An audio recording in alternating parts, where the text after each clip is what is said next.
Hello everybody and welcome to the guide. So I recorded this gameplay right here and I wanted to take the time and use it to explain the game to you. So this is going to be somewhat of an advanced guide. If you're a total beginner, the first link in the description down below is going to be my beginner guide. Some things are outdated, but the core essence of what I'm talking about in this beginner guide is the exact same. It's the core mechanics of an auto battler game. But we are past that, so we are now in somewhat of an advanced guide right here, and I'm going to talk you through all the steps that I did and why I did them. And this time I'm not playing while I do them, so we can pause the video, we can talk about it. I have a little drawing tool, so we're going to do a deep dive into this game, and hopefully you're going to learn something, and I'm sure actually you're going to learn something from it, because I have learned a lot from this game, and I'm going to share with you what I have learned in this game. So let's put on some music and jump right into it. So first off, we have the Brightland Steppes region right here. And this means everybody is on 130 health.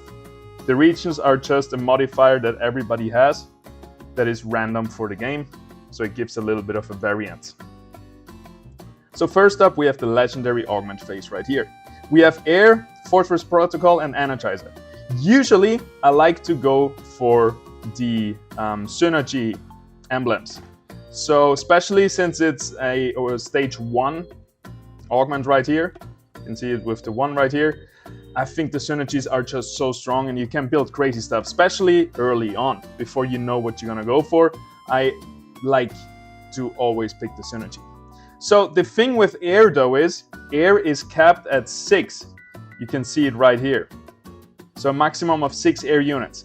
And pretty much 8 out of 8 air units that we have in the game are extremely strong. So every time I go for air and I have an air module, I'm like, damn, I want to have more air units than 6. I always get up to 7, 8 because they synergize so well with each other. So what I'm trying to say is, if I'm going for air, I'm not going to use a module because I'm easily going to get 6 air composite synergies or 6 air thresholds. It's very easily to achieve. Fortress Protocol, sure, it gives a little bit of resistance. Actually, all those flat buffs, everything has been buffed, I think, by double, because this used to be 10 resistance, now it's 20. So the team realized that those modules are so strong, but I still think it's a better choice. But definitely there is an option when you know, okay, I'm going to go for Bulwarks, which synergize very well with the resistance. Maybe go for that. But I don't know what I'm going for yet. So what's going to happen is I'm going to reroll Air, I'm going to reroll this one, and Energizer, a little bit of energy regen. Sure, it's nice, but it's not game-changing. What's game-changing, though, is Earth module. Because 7 Earth, easily this is a good thing, because usually it's nice to play just 6 Earth, then with the module get up to 7, and then I can bring in something like a Chukundi and a Krunk to activate Predator and Wildfire. And there are so many different things I would like to bring in Earth, but usually I'm pretty capped out with the 7 Earth. So this is the opposite of Air, and I really like to have an Earth module when I go for Earth. So yeah, basically that's why I end up going for the Earth module right here. And the second reason is I can easily force Earth, because I know it's 130 HP game, so we have 30 more HP than usual, which means the game will last longer, which means I have more HP to work with to actually get a loose streak going, to actually get to up to 70 gold, which is maximum income, and actually stack up a lot of money and have all this money available to roll down for my Earth, for my mud units, for my stage 3 Apon, Gorilla, and Monkir, which are my essential units when I go for Earth. So at this point, I picked the Earth module, and at this point, I'm playing with the thought of actually going for 7 Earth and Mud, but I'm not hard locked into it yet, right? I don't have to go for it. I can use this Earth module easily in any other build, because usually most other builds do utilize like 1, 2, 3, 4 Earth units, and then I can try to hit the next threshold with that module. So I do have a little lag spike right here, which was a little bit unfortunate, but luckily, my internet recovered a little bit. Right now, I'm traveling in India. That's why I haven't been streaming much and focusing on YouTube videos. But next month in June, I'm going to be home. I'm going to be with my station. I'm gonna be with stable internet, stable electricity, which is, you know, something that we don't appreciate enough, but I've had my fair share of power outages, usually one every 2 days. So that makes streaming a little bit hard. And by the way, I wanted to give a big shout out to everybody who supported me in the IMC elections. I made it into the Illuvium main council, which has been a dream for me since I joined Illuvium, and it still feels unreal. It also feels like my mind is already going, okay, what's the next goal, right? But I need to step back a little bit and really realize all the opportunities, all the trust that the Illuvium community has given me. And I really appreciate that, and I won't take it lightly, and I'm really gonna give it my everything to bring the most value to Illuvium in the next 9 months, and obviously after that as well. So yeah, that's pretty cool. And also we have, you know, Drone Stone coming up. I cannot really talk about it yet, but once I'm back in Austria, we're gonna be able to finalize things, and then I can finally start marketing and actually share with you what I've been building on. Okay, back to the game. We lost our first few rounds, which is not a bad thing, right? Absolutely not, because we actually want to go on a lose streak, which gives us a lot of guaranteed money. And you can see it already, we're already up to 40 gold. So if you're playing around the lose streaks, especially because we have 130 health here, don't worry about it. Every loss is basically a win, because the more you lose, the more money you get. What's important now is that we stay on this lose streak, right? Because sometimes you get matched versus, for example, this guy, and then suddenly he has an even worse team than you, and then suddenly you have 4 losses, 1 win, and 4 losses. And that 1 win in the middle just screwed up so much of the economy you would have been getting if you had 9 losses in a row. And, well, little spoiler, it was a little spoiler here, we are matched versus Rest Me Please. So, little thought process what I got here. I got the fighter Ray right here, but I tried last time and I even got a stage 3 Ray and it just didn't connect with anything, right? It's Templar Shock. Templar Shock doesn't really connect with the 7 Earth units. So I ended up selling this later on. Right now we have a Grokko in the front line. We have that Doka, that Gorilla, so we have a few of the air units. We also have our Ranger on a fighter weapon right here, just to give 3 fighter stacks with the Ray. And what I did last second right here, I swapped my main tank with the Kuka, and I swapped my Gorilla with the Fury. So last second I realized, hey, this guy is super weak. His Ranger has nothing, and he has a bunch of stage 1 units. And basically what this allowed me to do is stay on my lose streak, right? So if I would have kept this Grokko in, used all my 4 augments right here, I would have won, and it would have cost me 10-20 gold, or whatever the amount would have been. So last second I realized that, and I have never really talked about this intentionally losing. This is a very advanced technique or advanced strategy in TFT or in auto battlers, because it requires you to know, hey, I'm gonna win here, which is usually a bit hard to realize, but in this case we could easily see he's super weak, especially with a Ranger without weapon and without suit. Just signalizes a very beginner player who didn't realize he has to put those weapons on. Or maybe he was also trying to be on a lose streak. So sometimes 2 good lose streak players match against each other, and then it's a competition who can put the least value on the board to stay on the lose streak, which is a funny interaction, I think. So it's getting clearer and clearer. So we also get the Chuko right here, which synergizes well with the Gorilla because it gives you Predator. And I am focusing already on those monkeys and on those Earth units.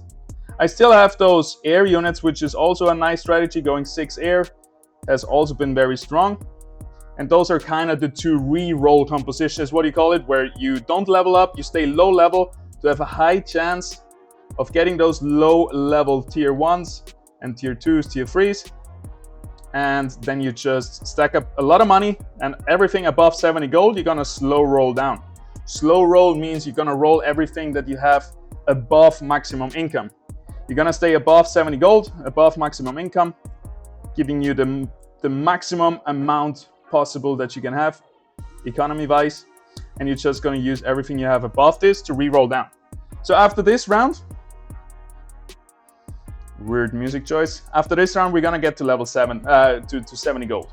So what I'm doing right now, I'm spectating other players. So because we have A, B, C, D, E, F, who has a few Earth units, and then we have Balance right here, who has a bunch of Earth units.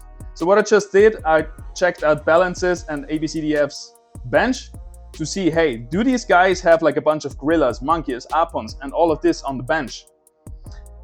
And at this point, I'm almost committing to it. And at this point, I'm just looking, hey, are they racing already? Do I have to hurry up to find my units because they are looking for their units? But right now, I saw both of them. They're both just finding them naturally, just as me. Nobody's re-rolling yet, right? Since I was able to keep a lose streak and was able to really hit 70 gold really fast, I can kind of assume, hey, I have the most money in the game right now. Like right now, nobody should be on 70 gold, or at least nobody should be at 80 gold. Like I should be at the very front of the economy. I saved a lot of gold, got all that lose streak money. And now actually with 3 Earth, no, actually, this was funny, right? Because look at this. I was able to take down like 3 units of him, and we keep doing this, right? I keep increasing my board strength just enough to barely lose the round, which is not that important if you have 130 health, because you have a lot of health to work with. But usually it's very important to not, if you're gonna lose streak, to not lose extremely, right? Because the more units the enemy has alive, the more damage you will take, and it adds up. So ideally, you want to lose with the enemy having 1 unit left alive, giving you the minimum amount of damage take. But this is really advanced, because now I gotta know, oh, I'm barely winning here, or I'm barely losing, and depending on what I think will be the outcome, I'm gonna change my board. So right now I'm going for 3 fire, 3 earth, so definitely a strong board, but I'm playing versus Sulko right here, who has also a strong board, and I am just betting that I barely lose this.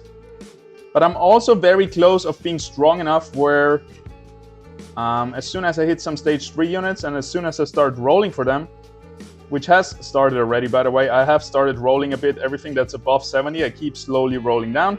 And we have been finding duplicates, right? There's some extra gorillas, but not really, right? I'm still not going all out, and I've still taken it very slow. We still have an Atlas here and just stuff to fill up the bench. Not really worth noting. So again, I checked the enemies. We have 2 TNTs here. We have Balance with a bunch of earth units, but I see the bench, not really threatening, right? We have 1, 2 gorilla monkeys and a gorilla and the Tatoopi. And then we have ABCDF again. And he also didn't have too much. Anyway, so next up, Frost. It's a bit of a reach, right? It's not going to happen anytime soon. Doesn't really work with Earth. And what works really well with Earth is this one right here. So we have Stone Resilience, which means you will get more mitigation, which ties in very well with the Grit and Resolve that we get from Earth. So this is a very strong composite, a very strong augment if you're playing for 7 Earth. So basically, you want to pick whatever complements what you have. For example, if you're going for Bulwarks, which have a lot of health, it's good to pick something like the bonus Omega power on health. So my units have a lot of health, so I pick something that gives me more Omega power depending on how much health I got. Makes sense, right? The other thing is, oh, I have a lot of health or a lot of tanky units, so I'm gonna pick defensive augments right here, because if I have, for example, 10% damage reduction and my unit has 1000 health, that 10% damage reduction is gonna be way much valuable if my unit doesn't have 1000 but 10,000 health. So the more health my unit has, the more the damage reduction has material to work with, right? And the more health I have, the more the resistance has, like those complement each other, right? And this goes for everything. The more the more attack damage I have, the more the crit damage will be valuable. Or an obvious example, the more crit chance I have, the more valuable crit damage is, right? So all these stats that are in the same category, it's good to maximize them, right?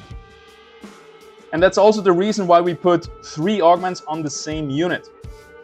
Because it's way more valuable to have 3 attack damage augments on the same carry instead of 3 times a single augment on 3 different units. It makes sense, right? But just a little reminder there. All right, let me start this again. So we're gonna reroll and pick Stone Resilience right here. I'm gonna try to fast forward a little bit, but there's a lot to talk about, right? Especially now, it's a very critical moment. When do we decide to push all in? I have 58 gold, so I'm definitely going to roll down to 70. Now I have to decide what to go for. I'm still contemplating the Ray, but very soon I'm going to realize, hey, I'm not going to go for Ray. I tried this before, it didn't work, it didn't connect well. There's better things I can go for. Most notably, the unit I have already in there, Chukundi, giving me Predator, right? Which is also the reason why we lost the last round. Abandoned our loss streak in the right moment, because now I have enough money with this PvE round as well to actually push for a win streak, so to turn it around. And this is a very important thing when you want to transition out from the lose streak and into a win streak. It's not that important yet because I have 95 health, so I could have stayed longer on the lose streak. But usually around 60, 50, 40 gold, you want to slowly get out of there, because if you drop below 40 gold and so on, like it's getting dangerous, right? You don't want to be too greedy with your lose streak, and you want to have an exit strategy. Because sometimes it's hard to get from this. So by the way, now I'm rolling down hard. But yeah, sometimes it's hard to get out of this weak board, strong economy, and reverse it and use your economy to get a strong board, right? This is something, that's why lose streaking is a little bit hard, because you gotta have some experience to make quick decisions, which just get you out of, or reverse that power, that just shift the power around from your economy onto the board. So yeah, now we're rolling down hard. I also realized, I don't know if I realized it yet, there's another Earth, by the way, which is still good. I think I can still make 5 Earth work, because sometimes you're like, oh, now I have to swap out, like now I cannot play the TNT, because it feels bad to play 8 Earth. So losing with the first emblem, I basically said, hey, I'm not gonna play a Lulura, which is fine. Usually I don't want to play Lulura anyway, except when I go for Forest for the bloom.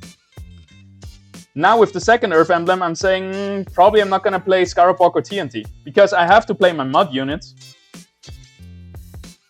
So there's not so many other Earth units I can get rid of, except the TNT and the Lulura would usually be my first, the first ones. Also, what led me to this decision is that I'm not very close to C4s, so I don't really mind actually getting rid of TNT later on.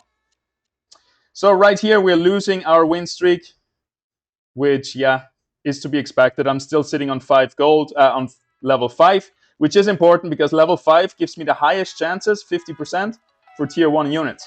And tier 1 units are the units we're looking for.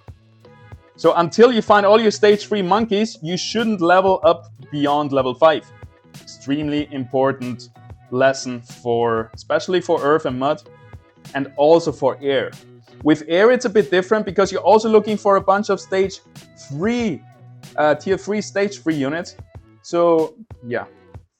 So now I decided to finally sell that Ray, which gives me more space on my bench, and now I'm rolling down. I got over 100 gold, right? I'm thinking about getting Galvanic Shield, stage 3.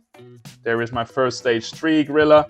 So basically, because I saw that not many people are going for it, and I have really good economy, it's really easy for me to hit my stage 3 units, also because I'm level 5, right? So all this ties together of me hitting Gorilla very early, and now I just need to hit maybe one more of them, and I can stabilize my board very fast and save a lot of HP. I don't need to drop too low on my HP. So I got 6 Earth right now. I could push for level 6, but it's a little bit too early. I still want to find... Yeah, I cannot go for 7 Earth because there's not 7 units on the board. It's still a bit too early for me to push for level 6, and I still can sacrifice health.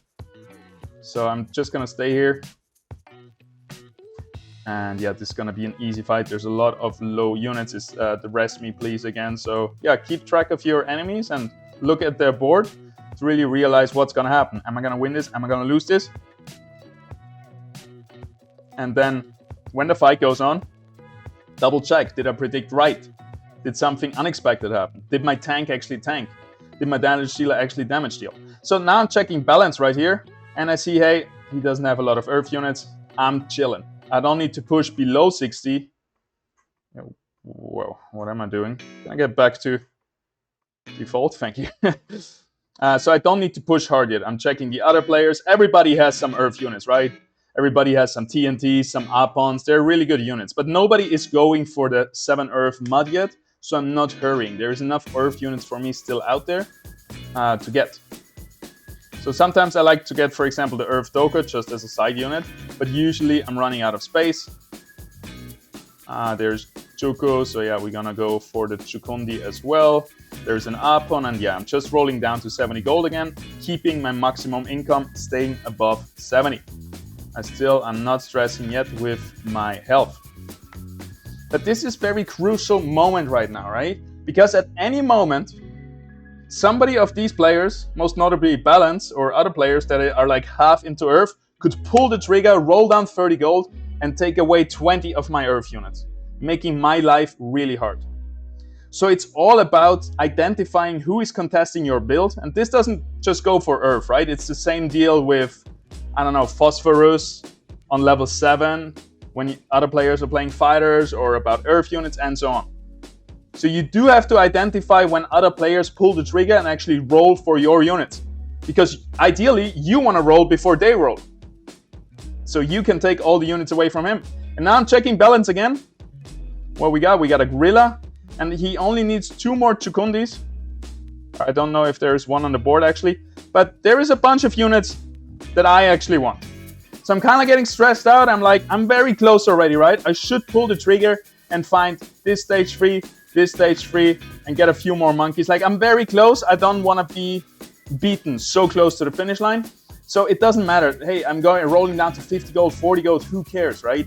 At this point, my win condition is just finding these units. It doesn't lie in keeping a strong economy anymore. So we found the monk here. We found the Chukundi right there. We even found another Chuko, which is, by the way, a little secret hack. So I found my stage 3 already, but I found in the same roll another Chuko. So now I can hold on to an extra one and deny even more from Balance, so he can't find his stuff. I roll a little bit more. I'm down to 60, down to 50, so I want to find that monkey as well. But right now I'm pretty confident I can stabilize, or will be able to stabilize in the next few rounds once I find the monk here and get to 3 mud and 7 earth. So I stop here at 50 gold. I don't want to throw away all my economy yet and all my income. So we're just hoping that we can stabilize right here. We have a corner positioning, so my rogues, I'm checking out my enemy again, and now I see, oh, he already transitioned away. He went, like, he has a lot of dead gold sitting here, right? That's 10 gold with the Alphys, 8 gold. There's like, maybe with the weapons, 30 gold sitting around, which means his economy is not looking good. And yeah, I kind of took away his units, and now he needs to look for other things. I took away the possibility of successfully getting earth and mud, because I rolled first and I had a better economy to have more resources to find my units. So I kind of beat him to it, and we're able to beat our enemy right here, just barely, but we're winning. And now we're in the PvE round, which usually you don't want to spend gold because it's one free income round. But also, especially now after the PvE round, you have the items to do, and there's so much going on. I do like to use this time right now to roll down, sacrifice a little bit of income gold, but gain like 10-20 seconds of rolling down, which is really important for me. So at this point, I keep rolling. I can't find the last Apon, and I keep seeing Kukas popping up. And the last time I went for Earth and Mud was actually the time where I got beaten by Tempest, Kukurov, Mammoth, and a lot of stage 3 air units, like 6 air and a bunch of stage 3 units. So right now I'm thinking, hey, I'm finding Kukas. Better I take them.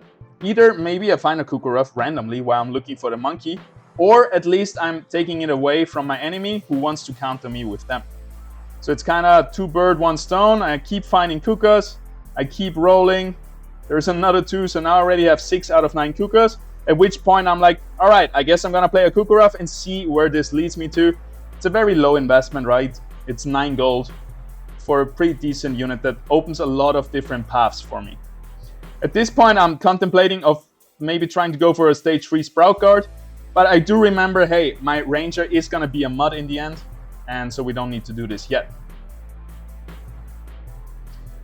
Okay, now I'm not going to stop yet. So I sold those weapons, and we're going to go for the tier 5 Mud unit for a range anyway, right? Here we were a little bit late for the Augment. what are we gonna pick? Water is pretty useless, not a big impact, a bit of energy regen. Empath is decent. Rogue is very good or very bad, depending on the situation, right? If you just have one rogue emblem, you're kind of suiciding that unit in most cases, sending it into the backline. But since I have a Gorilla, since I have a Chukundi, having another one in there, having like 3 rogues back in there is really beneficial because they help each other take down units, they protect each other, and so on, right? And also I can, for example, make my Monkey a rogue. Monkey in the backline could be really good. Sometimes I can make my Apon a rogue, so send my Empath with a stun into the backline, into a corner positioning can be very good as well. Because versus corner positioning, my Apon right here oftentimes just sits here and everybody's fighting over here, right? And my Apon here is just completely useless. So when I can make my Apon a rogue and it jumps in there, that can be very, very beneficial, especially versus corner positionings and also versus fighters where my rogues are jumping in, but there's a bunch of fighters waiting for me, right? So I can make my Apon a rogue, it jumps in and stuns all these fighters. So basically, your main carry in this composition is usually gonna be the Gorilla. The Gorilla is gonna just one-shot backline units. And what I thought right here, hey, your units grant 8% damage amplification to closest ally. I'm gonna pick this, put my Gorilla in the middle, and then put a bunch of units around it. So all of these units are closest to the Gorilla, and they're all gonna buff the Gorilla. Which means if I can do this with 5 units, there will be a 40% damage amplification for this augment. So really making my one main carry even stronger. And it didn't turn out as good. Like in my head, it was like everything would be instantly dead. It wasn't like that OP, it felt pretty balanced. Like I got a good damage increase, but it didn't feel too strong. So right now I'm doing this. I'm actually gonna redecide, put him in here and make sure all these units have like a little bit distance to each other, but are touching my Gorilla. So they're all buffing him. I'm also not sure if this is working correctly, but yeah, basically this is what we're doing. And now I wanna pause the video for 1 second and give you all the chance to pause the video, analyze this. Game is starting in 3 seconds, and tell me what I did wrong. There is a very, very important thing that I just didn't realize, or a few important things.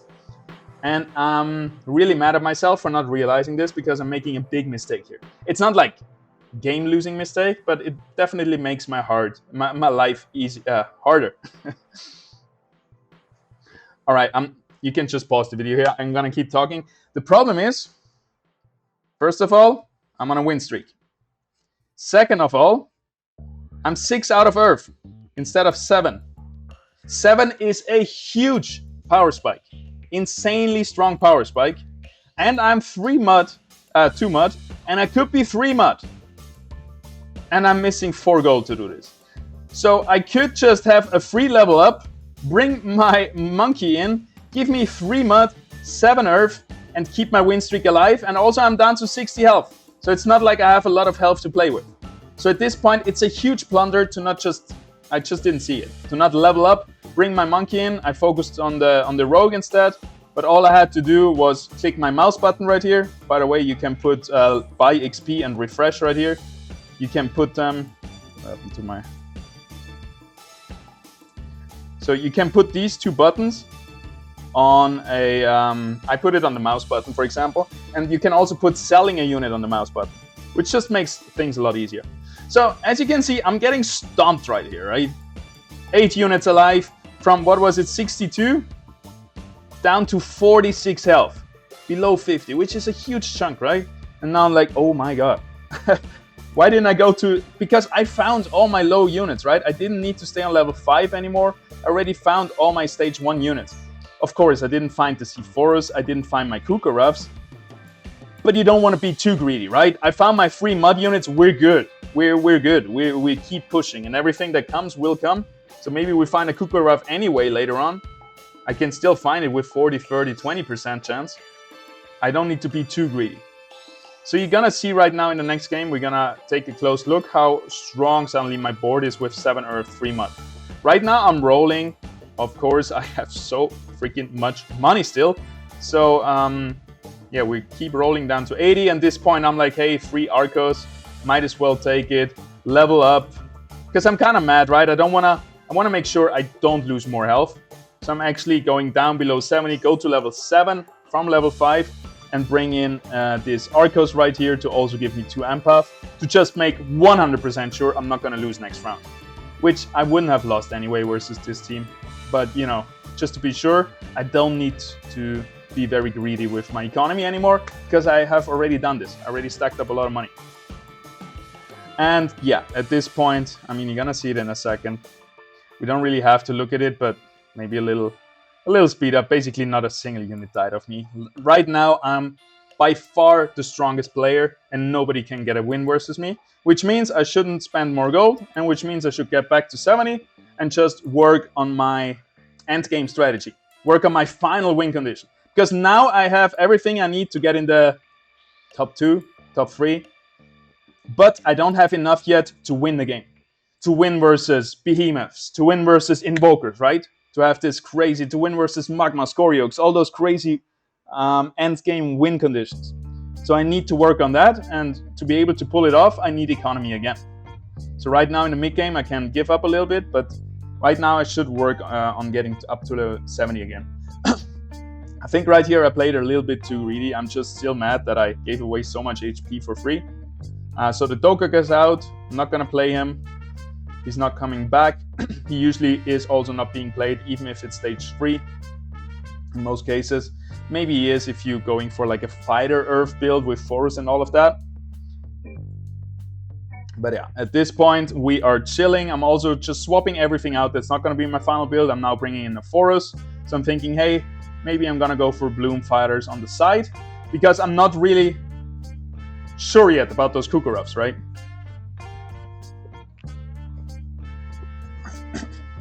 Sorry. So, find another one. So the other option I could do is connect with the Chukundi right here to activate Wildfire, which I just need a Crunk for, right? 3 headies is all it needs to activate Wildfire. So that's my other line that I could go into. The Invoker line is not really available anymore. So right now we could play 7 Earth, 4 Mud with either Forus to get Bloom and Fighters, or with Invoker, so we can't do that anymore because I'm not getting C4s. Then you can also play it with Wildfire and the Chukundi, that's very viable still. Maybe a Blaze Knight even. Get 3 Wildfires. And then something new that I'm trying out right here, get a random Kukurov and see what happens. So now, let's fast forward a second to the Augment round. It's the Augment round right now, right? Oh, it's after the PvE round. Yeah, a little bit of a reposition happening. Not much going on. Oh, it's still not the Augment round. Okay, never mind. So I'm also thinking, hey, maybe the Alfie, maybe I still get a C4s, right? I'm just keeping all my options open right now. Flare is probably not going to happen. I'm not going to go into Magma or Behemoth.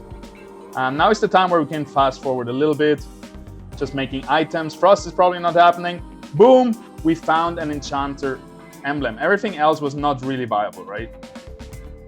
So we found an Enchanter emblem right here, which connects just beautifully with our Kukurov, which kind of sets it in stone, sets it in earth. What we're gonna go for? We're gonna go for Enchanters. We're gonna go for the Kukurov. And with that, we're gonna try to find a Gazotep to get 3 Enchanters actually, which works really well in our composition. So we swap out the Kukulus, giving us 2 Enchanters already. We found a Wink, and now we kind of know what we want to go for. We're gonna go for the best of both sides, the best of Earth with the 4 Mud, plus Enchanter, maybe Tempest, and yeah, get the Gazotep, the Kukurov, maybe a Mammoth, and whatever happens there. And maybe then we can also bring in a Crunk, a Blaze Knight. So those are kind of our 2 options. Wildfire, Enchanter, Tempest is what I'm playing around right now. So we're gonna sell the Alfie very soon. We're also gonna sell these Archies. And now we also finally finding some tier 5 weapons to finally get 4 Muds, get our Mud Ranger, which will also be very, very strong. We still didn't find the Scarabog, so that one still has to come. So right now I'm just rolling. I'm trying to keep my win streak up, trying to not lose any more HP, right? I'm trying to stay on that 46 health, which means I'm not really caring too much about the 70 gold anymore. And I'm fine to go down to 50, 40. I'm not going to roll it all the way, right? Which is usually a last resort. You usually don't want to be out of gold, which just means you ran out of steam and you're soon going to be dead. Once you're out of credits, your life is going to be really hard. You're going to pray for the next PvE round to give you some gold, because every round you're just going to get 8 gold or something. You can basically do nothing at that point. So except when you're close to dying or you really need to push for something, stay always at like 30, 40 gold or whatever it is. The more the better, obviously. A little fast forward here. So big roll right here. We found a Matu, which would also give us already Tempest. At which point we're like, okay, this Forest is pretty much useless. There comes a Kukurov. Foe has to go. Mammoth comes in, giving us Tempest with the Kukurov. And he gets an Earth Emblem as well. Jukundi doesn't really need to tank that much. So the other Earth Emblem goes to the Matu. And then we also still have this Rogue Emblem. And now we have many different options how to utilize that Rogue Emblem. We're just going to reposition a little bit. So our Matu is in a backline. He's a Scion Bulwark, so very tanky. Also with Tempest activated. Gives him a little bit of extra tankiness. And we're looking pretty good, right? Not game-winning good already, but hey, our Gorilla has really good augments as well. We have this one, which gives us attack speed, Omega power, and attack damage. The 3 perfect stats for Gorilla. So this augment provides us enough damage for him. Then we have one that gives him resistances, and then the other one reduces enemy healing. So not full offensive, a little bit defensive as well, so we make sure he stays alive and still has enough damage and utility to one-shot all the enemy units, which turned out to be a very good combination.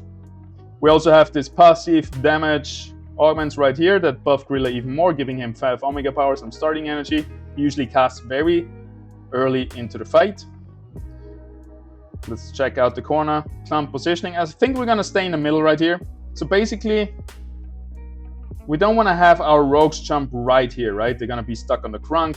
As soon as all these guys kill the first guy, they're going to refocus onto our rogues. So usually, versus corner composition, you don't want to have your rogues jump into it right away.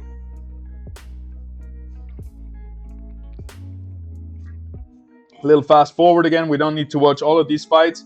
I think we win this because, yeah, you see the Gorilla just jumps into the backline and one-shots backline enemy units. If you don't have enough damage, you can reconsider using different augments. Definitely not ideal augments, but pretty good choice here on the Gorilla. And he just wrecks the backline, right? Definitely we have a huge advantage over our enemies, and Gorilla just can go behind those Lotos right here, behind those huge tanks, which is pretty nice. Alright, we did find a bunch of Quinks already, but we're not going to bring it in until it's actually stage 3 and gives us another enchanter stack. Until that, we're chilling. We're on 70 gold. We have been on a pretty big win streak, and we're now versus PvE round. So we're going to chill on the 70 gold and just get maximum money. After we beat this, we're going to be on 110 gold, which now means, hey, let's finalize and let's make sure we keep not taking any damage. We also got a Scarabok now. And our Ranger right now is a Bulwark, right? Our Ranger will become an Empath, at which point would be good to put another Bulwark in. Fighter, Fire, or Rogue. We're going to decide to go for another Rogue, which will give us 4 Rogue, which will give us another opportunity to play around some crazy thing, like making a Matu a Rogue, and suddenly there is a big Mammoth jumping into the backline, wreaking havoc and protecting also our rogues, right? It's usually very good to get rogue emblems if you have some rogues in your team naturally already. We have another passive buff augment, always very solid, just giving my Gorilla even more damage, even more, buffs it even more, even though it's already stacked out decked out with 3 augments. So now we sold the TNT instead of the Scarabok, basically finalizing our build with 4 rogues, 2 predators, 2 empaths. It will be 1 bulwark and 3 empaths actually once we put this weapon onto the ranger. And then it's also going to be 3 enchanters. So it's going to actually, wait, we're going to talk about it once we actually finalized it with level 8. We're still on level 7 here with 100 gold, which is pretty crazy. And we do have to start pushing gold in very soon. Right now I have time, and I should be utilizing my time getting rid of some gold. All right, let's see, Matu, and I think, yeah, rolling. Just having that re-roll button binded onto the mouse really helps you save a little bit of time. We're finding more mammoths, and we're looking for that mud weapon. We're already gonna equip it. And just get ready, because it will be there soon. It's not contested. We also put the Crunk in. Now we have Wildfire. There's another Scarabog, so we're gonna drop the Heady, which is probably not gonna get stage 3, especially because this guy here is blocking the Bloto. We'll keep rolling. Blaze Knight would be nice, giving us another Wildfire stack. But at this point, we're just gonna keep rolling, and whatever comes our way, we're gonna take. Easy fight right here. Our Gorilla manages to get into the backline again. We're doing a lot of damage to our enemy, and yeah, we're doing 25 damage to him actually. From 20 down to -5, goodbye. And now we are in the top 3. And we find another Fern right here, and here's a Mamu. Another Fern, so we have 2 full of them. We need 3 more to finalize this. We finally find our ranger weapon. Finally, we have 4 mud, which is huge. Here is another Matu. We only need 1 more for the stage 3. So now I'm rolling very fast to find my last units. I sell a Matu right here. This was a bad decision, right? I shouldn't have done this. So, right. We got him. We sell the Heady, which obviously we don't need. We find another Matu. I sell the Scarabog, right? I think like, I'm gonna find a Scarabog later on. I want these stage 3 units, which I think is a good idea. But right now, this is a better idea right here. I'm 1 away from a stage 3 Mammoth. And I sell this Mammoth for a Fern, which I'm still 2 away. So I trade my missing 1 to missing 2 of them, which was a bad idea, right? But I re-roll 1 more time. I find the Gazotep, at which point I'm like, okay, somebody has to go. Gazotep wants to go in. The only unit I can really swap out is this Crunk, losing Wildfire. But other than that, we're not losing anything. Going from 2 Bulwarks to 1 Bulwark doesn't matter much. And he can come in later, maybe once we get up to level 9, which should happen around here at the PvE round. So now we're playing versus the Colossus player. He's also looking for a Fist right here. You can see he has a second Octius and 2 Squizzes, which means he only needs 1 more Squizz for an Octius, and he also needs 1 more Scarabog for a Titanon, which will give him 4 Colossus, but not Invoker. So right now I'm rolling all my gold down, trying to secure those units that he's looking for, right? I found another Mamu, and I found that Squizz to just take 1 Squizz away from him, and hopefully he can't find it. This is a long fight right here. I'm gonna fast forward. It's gonna go into overtime, and then just by 1 HP, we're actually able to win this. I don't think it would have made any difference if we lost it, but yeah, we actually were able to win this with the Gorilla Illusions, taking a lot of overtime damage. Rolling, trying to find that Squizz and that Scarabog just to take it away from Stasian. At this point, I find the Matu. He finds an Ophisto up here, which means I can sell my Squizz. He found the Ophisto, but I found my guy, right? So at this point, we're all just finalizing our endgame builds, and then we're gonna see who is stronger. I'm checking him out, so he needs 1 more Scarabog. He's probably gonna find it, right? I cannot really block that. I don't want to sell my Ferns, 2 more Ferns, and I'm gonna have my Blaze Knight, which is gonna be huge, and I'm probably gonna be able to get to level 9 after the next PvE round, right? So right now it's all about positioning and maybe finding the Blaze Knight. Otherwise, I'm gonna play the Crunk for another Wildfire stack on level 9 after the PvE round. Fast forward, easy game versus the Illusion right here. Then I'm actually gonna redo my Augment, so I don't wanna have Rogue on the Monkey anymore, because it doesn't really matter if Monkey jumps in the back or not versus this corner composition, and it makes more sense on the Apon. Let me elaborate on this real quick. I think I'm gonna maybe hover over the mud mechanic. So basically what 4 mud does, it gives you the effect that if 1 mud dies, it gives 25% of its attack damage on Omega power to 2 closest allies. Which means my Apon right here plus the Ranger are by far the least valuable mud units I have. which means I want to suicide them. I want them to die as fast as possible, giving their stats to close allies, right? So I want to sacrifice them, let them tank, and once they die, they actually give me a buff.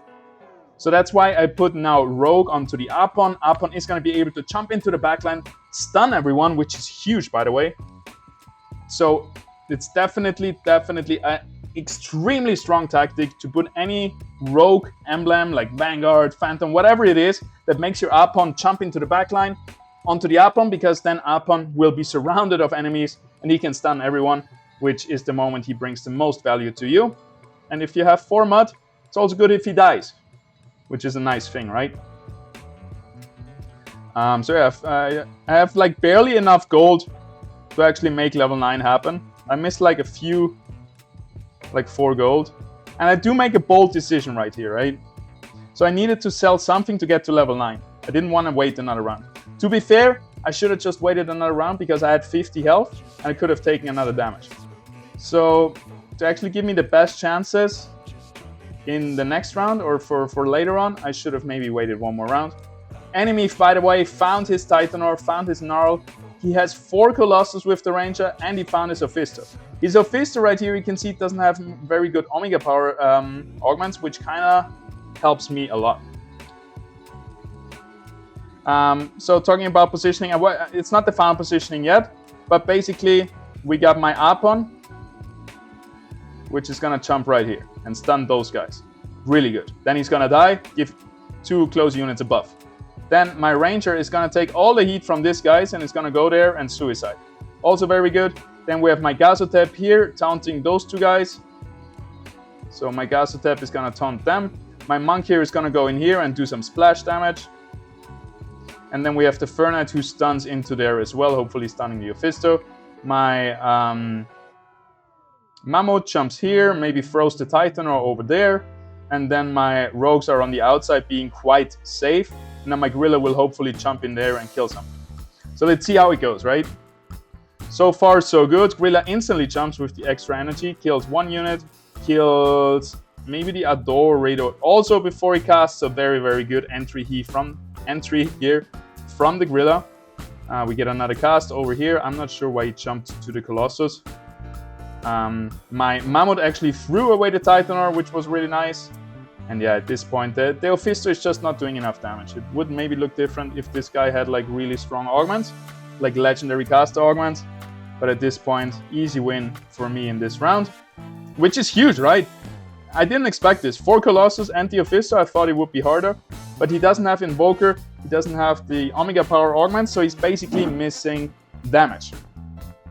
And about the story earlier, we did sell the Krunk and put in the Fern, which I think was a bad idea. I was gambling to maybe find the Blaze Knight, but the safer way would have been to sell like 1 Fern and actually just put the Krunk in and actually get Wildfire. Because, well, I guess the Fern, does it give me 4 or 5 Empath? It's whatever. I still didn't find my Goliath. Here's the second Scarabog, because my enemy is taking away all those Scarabog's with the Titanor. Alright, positioning. Ranger, Suicider. Apon, jumping into everyone. Monkey here. Fernite, stunning the Ophisto, I like the casters. Gazotep, taunting the casters. And then my Rogues jumping onto the Blaze Knight, which should be very good as well. Blaze Knight instantly dead. And at this point, I was quite sure I would get the insta-win. And here, look at that. Apon, stunning everybody. Which is really, really huge, right? I think I have the perfect positioning. Definitely better than last round, in my opinion. Instantly taking out Blaze Knight. Maybe that was the reason why I didn't sell the Fern, actually. I knew that my enemy was also looking for the Blaze Knight, so I didn't want to sell a single Fern, so I ended up selling the Krunk. But then he got the Blaze Knight anyway, so a little bit unlucky there. So in the end, what you can see right here, or I'm gonna spoiler you, I'm not winning, actually. My Gorilla gets taunted out of every cast, I think. It's just never casting, and yeah, those Colossus taunt every 6 seconds for 3 seconds. So yeah, a lot of CC, a lot of crowd control on the enemy side, and we actually lost this round. Where I thought, damn, we actually have perfect positioning. What happened? So now I'm down to 0 gold. As I said, if you run out of steam, if you run out of credits, there's not much happening. but I want to keep rolling. So at this point, by the way, I was trying to get stage 3 Ionic armor, so the one that gives you grit and resolve, because grit and resolve with 7 earth does damage to the attacker. So I was trying to get the stage 3 armor. I was just missing one of them. Didn't happen. So at this point, I need to sell something to keep rolling for 2 more ferns or that Scarabog. So I sell my armor, keep rolling, nothing is happening. And then I make another little mistake where I sell my Scarabog to keep rolling for the fern, but I should have sold these ferns. I kept rolling for the Goliath, because now I don't even have enough gold. And on the last roll, I actually find my Goliath, but I don't have gold for it. I cannot sell anything for it anymore. So yeah, basically this is the last round. I was close to the Goliath, but it's not gonna be our win condition. Win condition right now is positioning. And I almost screwed it up because I waited till 10 seconds to start the positioning. So yeah, let's do it very quick. Let's analyze it. Apon and Ranger, our 2 mods, want to be with the main clump, stunning them, dying, giving their stats to the other guys. Next up, we still want to kill that Blaze Knight, I think, so everybody else should be over here. I actually don't remember what I did. It's going to be interesting. There's a Titanor, so my Matu could actually be over here, just tanking those guys and throwing them around. That could be a good idea. Now Monkey should be here. Let's see what makes the difference. I think it's going to be guerrilla positioning, not being stuck over here. To be honest, I'm not sure. It's a little bit of a chance thing as well. So let's just look at the Gorilla. Gorilla first cast almost kills the Adorado. Adorado gets healed back up, which is very annoying. My Apon is in a great position here, stunning everybody. Next cast almost kills the Ophisto. Ophisto able to cast, and now Ophisto goes down, which basically wins us the game, right?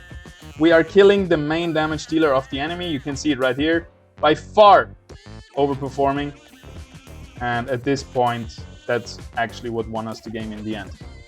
So just having the Gorilla over here, being able to focus down the Ophisto, and luckily being able to one-shot it, even though I only have really essentially 1 full offensive augment on him, was really nice. And then we have Enchanter damage and the Fern coming in and the Gazotep, right? We had a really strong team. 3 Enchanter, 4 Mud. We're gonna see it in the end. Oh, we're not gonna see it really. It's a little bit bugged. But yeah, we had 4 Mud, 3 Enchanter, 7 Earth, I think 4 Empaths at least, maybe 5. A Bulwark, 4 Rogues, and yeah, just Tempest as well. It was crazy, right? And there's a lot of other things we could have done with other augments and other emblems we would have gotten. With Harbinger would have been strong, for example, and so on. So huge game right here. We can see it one last time. And yeah, that's it.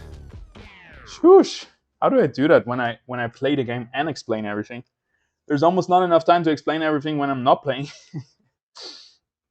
So yeah, that's it. That's all. I hope you liked the guide. I hope it was easy to understand. I hope you learned a lot from it.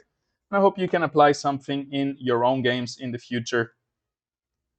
And I'll see you in the next video. So yeah, next month we're going to be back with tournaments, with streaming, with more YouTube content, with IMC work.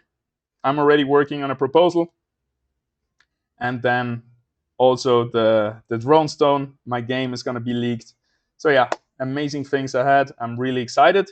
And I see you very soon. Peace out, everybody.